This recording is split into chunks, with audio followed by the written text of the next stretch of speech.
आम आदमी पार्टी है। ऐसा क्यों है, मैं बताता हूं। भारतीय जनता पार्टी ने दिखाया कि एक विपक्ष की भूमिका सकारात्मक रूप से जनता के सवाल कैसे मजबूती से उठाकर अपनी जिम्मेदारी का निर्वहन किया जाता है। सवाल क्या पूछे? सवाल पूछे कि अगर आम आदमी पार्टी की आबकारी नीति सही थी तो वापस क्यों ली गई? जवाब आया, विदेशी समाचार न्यूयॉर्क टाइम्स पत्रिका कहती है कि आम आदमी पार्टी का शिक्षा मॉडल बड़ा अच्छा है। इनको देखिए, ये लोगों को अच्छी क्वालिटी का कोल्ड प्रेस्ड ऑयल बेचते हैं और हर महीने लगभग 5 लाख कमाते हैं। आपको भी ये करना है, इनसे सीखना है। फ्रीडम ऐप को अभी डाउनलोड करें। सवाल पूछा अरविंद केजरीवाल जी, कोविड की दूसरी लहर आई,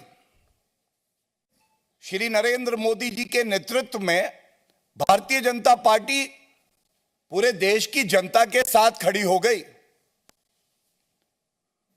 दवाई सुनिश्चित करी, अस्पताल में बेड हो, ऑक्सीजन मिले। दिल्ली के मुख्यमंत्री की कलम को, जिसको स्वास्थ्य, चिकित्सा, दवाई, बेड और ऑक्सीजन पर ध्यान देना था, अरविंद केजरीवाल की भ्रष्टाचारी कलम आबकारी नीति पे दस्तखत करने में लगी थी। मनीष सिसोदिया वो अकाउंटेंट बन के ये देख रहे थे कि आम आदमी पार्टी के खजाने में जनता के पैसे की कितनी लूट आएगी। और एक बात कहना गलत नहीं होगा, आज भारत की जनता कह रही है आप नहीं पाप है, भ्रष्टाचारियों का बाप है और जनता के लिए अभिशाप है।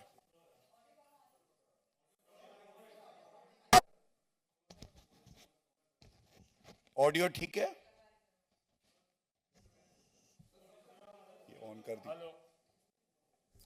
ऑडियो ठीक है? अब बेटर हुआ, चेंज कर लो।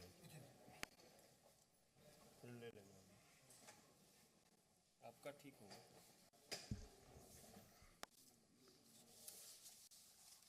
ऑडियो ठीक आ रहा है?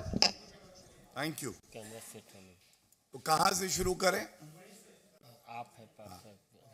आज ये कहना गलत नहीं होगा, भारत की जनता कह रही है आप नहीं पाप है, भ्रष्टाचारियों का बाप है और जनता के लिए अभिशाप है। अरविंद केजरीवाल और मनीष सिसोदिया। आज ये सवाल पूछा जाएगा, अरविंद केजरीवाल जी का उत्तर अभी तक जो आया है, मनीष सिसोदिया जी का उत्तर आया है, वो कहते हैं कि 2024 का चुनाव है, सब पूछ रहे थे मोदी जी वर्सेस कौन, अब कह रहे हैं मोदी जी वर्सेस अरविंद केजरीवाल। अरविंद केजरीवाल जी, आज लोग कह रहे हैं जिसने भी दिल्ली को ठगा है, जिसने भी दिल्ली को ठगा है वो अरविंद केजरीवाल का सगा है। और मत भूलिए, ऐसी बड़ी बड़ी बातें, शेख चिल्ली वाली बातें आपने पहले भी करी थी। बनारस गए थे, मुंह की खाई थी। उत्तर प्रदेश में जमानत जब्त हो जाती है आपकी। उत्तराखंड, गोवा में क्या हुआ हम सब जानते हैं। आज जो सवाल पूछे जा रहे हैं, अरविंद केजरीवाल जी की नाक के नीचे भ्रष्टाचार हुआ, आपने होने कैसे दिया? जब समय था जनता के आंसू पोंछने का, तब आप घोटाला करके आबकारी नीति क्यों ला रहे थे? क्या जनता की चिंता आपको नहीं है? केवल रुपया कमाना, लूट खसोट करना, भ्रष्टाचार फैलाना आपका मकसद है, इसलिए आप राजनीति में आए थे। और इसका उत्तर ना न्यूयॉर्क टाइम्स का वो आर्टिकल हो सकता है, इसका उत्तर ना राजनीतिक द्वेष की बात करना हो सकता है, इसका उत्तर सब लोग मुझसे डरे हुए हैं। अरविंद केजरीवाल जी, आपसे कोई डरा हुआ नहीं है। जैसे जैसे खुल रही है कड़ी, पास आ रही है आपके हथकड़ी। ये जो कड़ियां खुल रही हैं, सब जानते हैं कि आप कितने घबराए हुए हैं। ये वही अरविंद केजरीवाल हैं जो रोज सुबह शाम टैक्स पेयर के रुपए से इश्तिहार देते थे, टीवी पे बैठते थे। और आज जनता ने 3 सवाल क्या पूछ लिए? 3 सवाल, और आपकी नींव पूरी तरह से खिसक गई। आपकी स्वघोषित ईमानदारी की इमारत ढह गई। मैं पुनः एक बात कहूंगा, अरविंद केजरीवाल जी, आपको जनता को जवाब देना चाहिए। आपने प्रथम दृष्टया भ्रष्टाचार किया, बड़ा घोटाला किया, यह आपत्तिजनक है, चिंताजनक है। लेकिन सवाल मैं नैतिकता का उठाता हूं। दिल्ली वासियों की जान इसलिए गई क्योंकि जब दिल्ली के मुख्यमंत्री को कोविड की दूसरी लहर में यह सुनिश्चित करना था कि दवाई मिले, बेड मिले, ऑक्सीजन मिले, तब आप ठेकेदारों से मिलकर यह तय कर रहे थे कि वो कितनी कमाई करेंगे और आपके पास वापस कितना आएगा। यह राजनीतिक नैतिकता का प्रश्न है। दिल्ली में शराब कुछ दिन ना बिकती, चल जाता,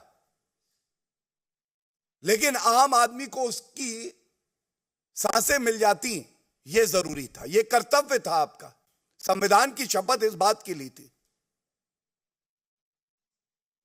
इसके साथ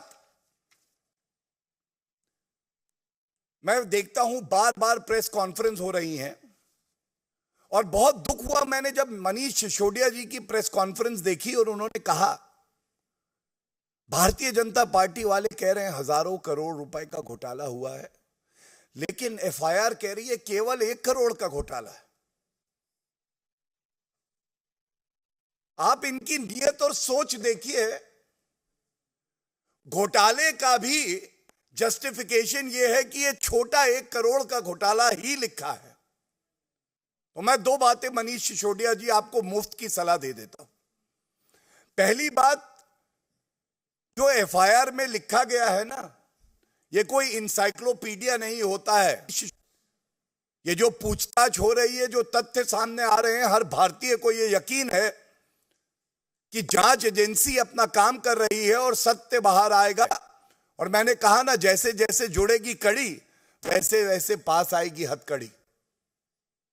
और दूसरी बात, घोटाला 1 रुपए का हो या 1000 करोड़ का हो, सवाल आज आपकी ईमानदारी का है। आपने जनता के पैसे से अपनी तिजोरी क्यों भरी?